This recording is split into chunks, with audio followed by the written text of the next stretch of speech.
30,000 രൂപേൻ്റെ മുകളിൽ സ്പെൻഡ് ചെയ്ത് സ്കിൻ കെയർ ഐറ്റംസ് വാങ്ങിച്ച് പരീക്ഷിച്ച് നോക്കി പണി കിട്ടിയ എൻ്റെ കഥയാണ് നിങ്ങൾ കണ്ടുകൊണ്ടിരിക്കുന്നത്.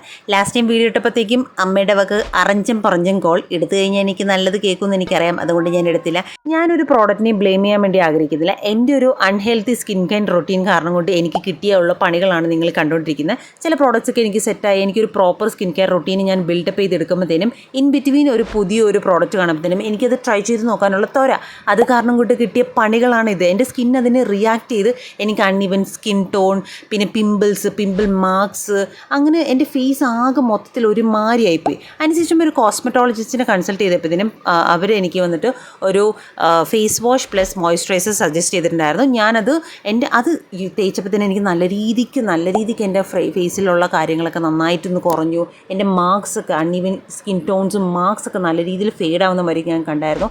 പിന്നെ സൺസ്ക്രീൻ അവരെനിക്ക് ഒരെണ്ണം സജസ്റ്റ് ചെയ്തു. അതിൻ്റെ ബഡ്ജറ്റിൻ്റെ ഔട്ട് ഓഫ് ആയതുകൊണ്ട് തന്നെ ഞാൻ എൻ്റെ അടുത്തുള്ള ഡീകൺസ്ട്രക്റ്റിനെ യൂസ് ചെയ്ത് എനിക്കത് ഓക്കെ ആയിട്ട് ഫീൽ ചെയ്തിട്ടുണ്ടായിരുന്നു. അങ്ങനെ ഇത് കാര്യങ്ങളൊക്കെ ചെയ്ത് ഞാൻ എൻ്റെ ഇത്രത്തോളം ഡാമേജ് ആയിട്ടുള്ള സ്കിന്ന് വന്നിട്ട് ഈ ഫോട്ടോയിൽ കാണുന്ന മാതിരി ഒന്ന് സെറ്റാക്കി എടുത്തിട്ടുണ്ട്. എനിക്കറിയാം 100% ഓക്കെ ആയിട്ടില്ലെന്ന്, പക്ഷേ ഏകദേശം ഞാൻ സെറ്റാക്കി എടുത്തിട്ടുണ്ട്. സോ ബാക്കിയുള്ള എൻ്റെ സ്റ്റോറീസൊക്കെ അടുത്ത പാർട്ടായിട്ടിടാം. അപ്പോൾ അത്രേ ഉള്ളൂ. Thanks for watching.